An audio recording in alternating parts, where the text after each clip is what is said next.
So hello friends, welcome to Prajapati study point. So आज की video में हम आपके लिए फिज़िक्स के इम्पोर्टेंट फार्मूले लेकर आए हैं जो कि आपके एग्ज़ाम के अंदर यहाँ से फार्मूले यहाँ से न्यूमेरिकल बनते हैं। तो इस वीडियो को अंत तक जरूर देखें और ख़ास तौर पर जो इंग्लिश वाले स्टूडेंट्स हैं वो इस वीडियो को बहुत देखिए, क्योंकि उनमें इसका बेनिफिट है। मैंने इसमें टोटली इंग्लिश में लिया है और हिंदी में मैं इसको एक्सप्लेन करता चलूँगा, तो हिंदी वाले स्टूडेंट्स को भी कोई प्रॉब्लम नहीं आएगी। सो फ्रेंड्स, फर्स्ट है आपका kinetic energy of electric dipole, यानी कि जो आपका विद्युत द्विध्रुव होता है उस पर काइनेटिक एनर्जी, यानी कि आपकी गतिज ऊर्जा के लिए फॉर्मूला क्या होता है, U is equal to minus P E cos theta. क्या होता है, U is equal to minus P E cos theta. ठीक है, इस चीज़ का ध्यान रखना। नेक्स्ट है आपका electric dipole for long distance.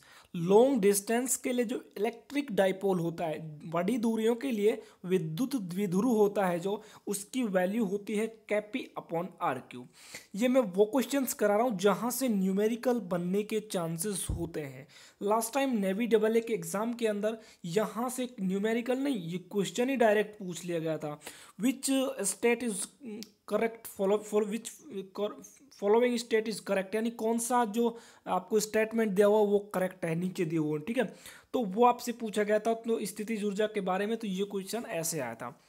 यहाँ से electric dipole for long distance ये फॉर्मूला पूछा जा सकता है। नेक्स्ट है आपका इलेक्ट्रिक फ्लक्स, यानी कि विद्युत flux E S cos theta is equal to L I B होता है।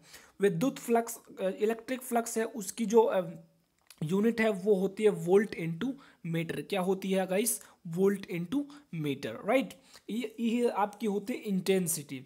नेक्स्ट देखिए, सॉरी इंटेंसिटी, हाँ तीव्रता, विद्युत क्षेत्र की तीव्रता।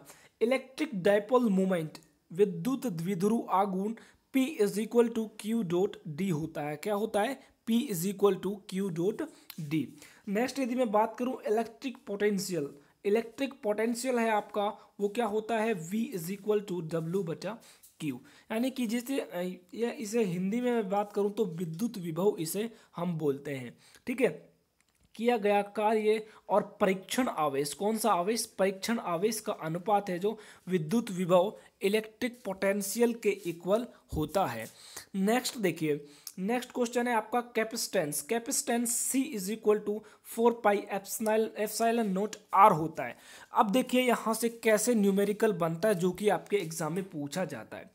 क्वेश्चन क्या बना था कि पृथ्वी को एक चालक गोला माना जाए।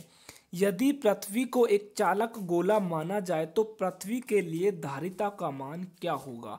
अब यहाँ पर देखो 4 पाई एप्सिलॉन नॉट की वैल्यू आपके पास है और R कितनी होती है, पृथ्वी की जो रेडियस है वो कितनी होती है, 6400 किलोमीटर। कितनी होती है, 6400 किलोमीटर। जब आप इसमें वैल्यू रखोगे तो कैपेसिटेंस की वैल्यू आपके पास आ जाएगी, कितनी आ जाएगी, 711 माइक्रो फेरड। कितनी आ जाएगी, 711 माइक्रोफेरड आपका राइट आंसर आ जाएगा। ठीक है, देखिए E is equal to minus D V upon D R होता है। देखिए मैं बात करूं आपका V इज इक्वल टू क्या होता है, E डॉट डी आर होता है। V इज इक्वल टू क्या होता है आपका, E डॉट डी आर होता है। तो इसका भी यदि हम इसको भी अल्पांश के लिए लें तो डी वी, ये यहाँ से कितना आ जाएगा आपका, डी आर इधर आ जाएगा तो यहाँ से ये हट जाएगा, तो यही आपका फॉर्मूला इससे निकल कर आता है। तो ये भी क्वेश्चन पूछा जाता है। एक और देखिए, चलिए हम नेक्स्ट आगे बात करेंगे। करंट आपका जो बहने वाली धारा होती है, ये आपका कोई भी विद्युत वो है दिया हुआ है, इसमें से जो इलेक्ट्रॉन की जो धारा बहती है उसके लिए क्या फॉर्मूला होता है, N E V D. I is equal to क्या होता है, N E V D. V D is a drift velocity. क्या होता है गाइस, ड्रिफ्ट वेलोसिटी, जिसे हम हिंदी में बोलते हैं अपवह वेग। क्या बोलते हैं, अपवह वेग। और देखिए ताप परिवर्तन, यानी कि आपके लिए टेम्परेचर चेंजमेंट के फॉर्मूला होता है R T is equal to R zero 1 plus alpha T. क्या होता है, 1 प्लस एल्फा टी। किरचॉफ का नियम, किरचॉफ के नियम की परिभाषा एक बार एग्जाम के अंदर पूछ ली गई थी। तो किरचॉफ का फर्स्ट नियम है वो क्या कहता है, किरचॉफ्स लॉ, कि किसी भी परिपथ में आने वाली धारा की वैल्यू जाने वाली धारा की कुल वैल्यू के बराबर होती है। देखिए ये कोई इधर धारा जा रही है, कोई इधर धारा जा रही है, तो इस पॉइंट पर धारा है उसकी वैल्यू बराबर होगी। तो हमें इन पॉइंट्स पर जो ये आने वाली धारा है वो इस वाली धारा के बराबर होगी। यानी टोटल यदि मैं कहूँ तो किरचॉफ का नियम क्या कहता है कि टोटल धारा है उसका वैल्यू कितना होता है, 0 होता है। किरचॉफ का फर्स्ट लॉ ये पूछा जाता है कई बार।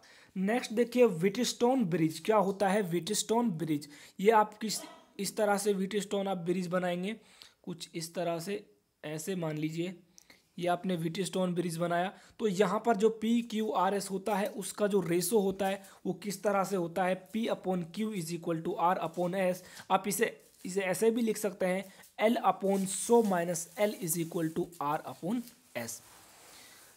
नेक्स्ट क्वेश्चन देखिए velocity for cyclotron. Last time exam के अंदर क्या क्वेश्चन पूछा गया था, the velocity of cyclotron is depend on, यानी कि किस पर डिपेंड करती है।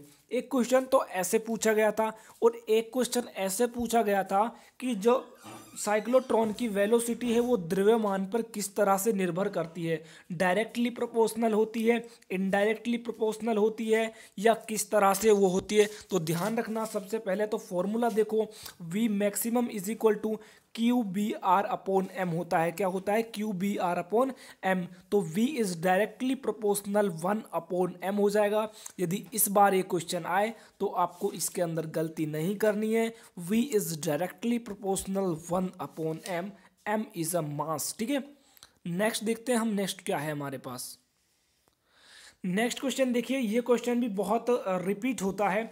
Kinetic energy E = 1/2 mv²। क्या होता है, 1/2 mv² होता है। V की वैल्यू हमने अभी देखी थी, तो 1/2 Q² B² R² अपॉन में कितना हो जाएगा अपना M, क्योंकि यहाँ पर एक M से आपका एक M कैंसिल हो जाएगा, ठीक है। नेक्स्ट देखिए, नेक्स्ट है आपका मैग्नेटिज्म एरिया, यानी कि जिसे हम हिंदी में बोलते हैं चुंबकन क्षेत्र।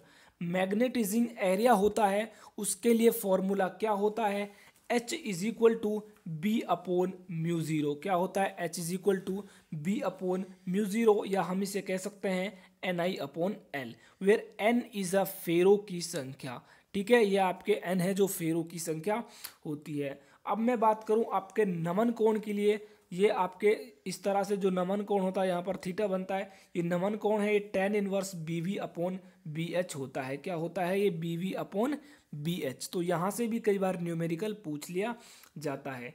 ये कौन सी, ये जो मैं बता रहा हूँ ये बहुत ज़्यादा इंपॉर्टेंट है, यहाँ से एक क्वेश्चन आपको मिल सकता है। Resistance of ideal voltmeter is infinite.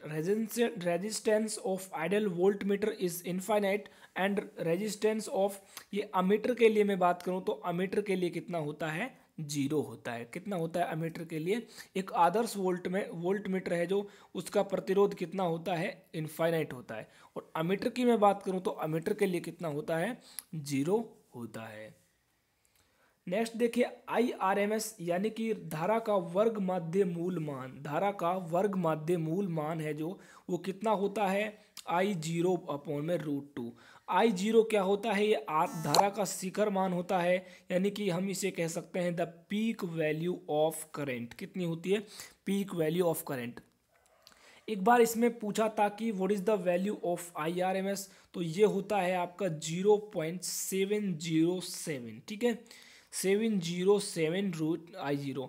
ये ध्यान रखना, ये वैल्यू आपको इसकी पता होना चाहिए। इसी तरह से ये वोल्टता के लिए होता है VRMS वर्ग√मीन², ठीक है। तो ये क्या होता है, V0/√2, वही यहाँ पर V0 है, ये वोल्टता का क्या होता है, शिखर मान, यानी कि वोल्टता की पीक वैल्यू होती है। यहाँ से क्वेश्चन कैसे पूछे जाते हैं, आपको दे दिया जाता है किसी की धारा का शिखर मान कितना है, 200, और वहाँ पर आपको वर्ग माध्य मूल मान बताना है। तो √2 से आप मल्टीप्लाई करेंगे तो कितना करेंगे, 100 × 2 अपॉन में कितना आ जाएगा, √2। √2 से √2 कैंसिल, 100√2 आपके पास राइट आंसर आ जाता है। तो ध्यान रखना, यहाँ से अच्छा क्वेश्चन बन जाता है।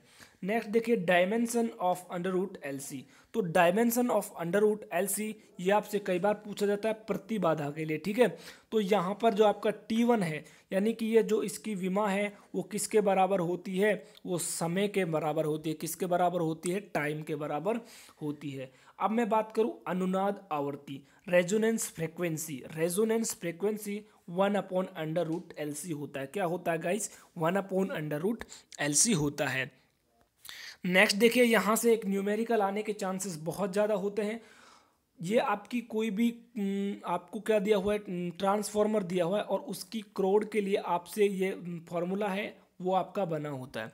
यहाँ पर देखिए मैं बात करूँ, ये वोल्टता है सेकेंडरी बैटरी के लिए, ये किसके लिए, प्राइमरी। इसी तरह से ये सेकेंडरी, ये प्राइमरी। ये फेरो की संख्या है सेकेंडरी और प्राइमरी के लिए। इनका जो रेशो है वो देखिए इन दोनों का रिवर्स होता है। ये तो पूछा कम ही जाता है, लेकिन जो वोल्टता है उससे फेरो की संख्या से पूछा जाता है। तो ये आपका बिल्कुल सीधा रिलेशन इनके मध्य होता है, ठीक है। तो ये भी ध्यान रखना, ये पूरा फॉर्मूला इनमें से कहीं से भी आपसे क्वेश्चन पुटअप हो सकता है। Velocity of electric wave, velocity of electric wave यानी कि विद्युत चुंबकीय तरंग होती हैं जो इलेक्ट्रोमैग्नेटिक वेव, उनके लिए वेलोसिटी क्या होती है, C = 1/√μ0ε0। देखिए लास्ट टाइम एक क्वेश्चन पूछा गया था कि 1/√μ0ε0 इसकी विमा क्या होगी। What is dimension of 1/√μ0ε0। तो ये हमेशा किसके वेग के बराबर होती है। तो इसकी विमा कितनी, मीटर/सेकंड², इसका मात्रक हो जाएगा। और इसी तरह से आप इसकी डायमेंशन यानी कि विमा भी निकाल सकते हैं। नेक्स्ट देखिए पॉइंटिंग वेक्टर यानी कि पॉइंटिंग सदिश हिंदी में बोलते हैं S vector = E vector × H vector. अब देखिए यहाँ पर मैं आपके जो H है, H मैंने अभी आपको ऊपर बताया था कि H चुंबकन क्षेत्र को मैं क्या लिख सकता हूँ, B/μ0। क्या लिख सकता हूँ, B/μ0। तो हम इसे ऐसे भी रिप्रेजेंट कर सकते हैं 1/μ0 E और B का क्रॉस प्रोडक्ट, राइट। नेक्स्ट देखिए प्रतिबाधा Z के लिए क्या फॉर्मूला होता है, 1/μ/ε0। क्या होता है, μ/ε0, ठीक है। नेक्स्ट देखिए यहाँ से एक क्वेश्चन बनने के चांसेस बहुत मैक्सिमम हैं। ये क्या है, आपसे वेवलेंथ यानी कि तरंग दैर्घ्य का आपसे एक क्रम पूछा जाता है, चाहे वो तरंग दैर्घ्य का हो चाहे वो आपके फ्रीक्वेंसी यानी कि आवृत्ति का हो। तो आवृत्ति का आप यहाँ पर उल्टा क्रम कर देंगे। गामा, एक्सरे, प्रकाश पराबैंगनी अवरक्त, सूक्ष्म रेडियो। सबसे जो कम है वो तरंग दैर्घ्य किसकी होती है, गामा किरणों की। उसके बाद एक्सरे, उसके बाद लाइट, उसके बाद अल्ट्रावायलेट, उसके बाद इंफ्रारेड। तो इसी तरह से ये आपका बढ़ता जाता है। यदि मैं बात करूँ फ्रीक्वेंसी की तो फ्रीक्वेंसी के लिए ये घटता जाएगा। तो गाइज आज की वीडियो यहीं पर समाप्त होती है। यदि ये वीडियो आपको पसंद आई हो तो प्लीज़ इस वीडियो को लाइक करें और अपने दोस्तों में शेयर करें। ऐसी और भी वीडियोस पाने के लिए चैनल को सब्सक्राइब करके नोटिफिकेशन बेल को ऑन कर लें। मिलते हैं आपको नेक्स्ट वीडियो में, तब तक के लिए सभी को जय हिंद, जय भारत।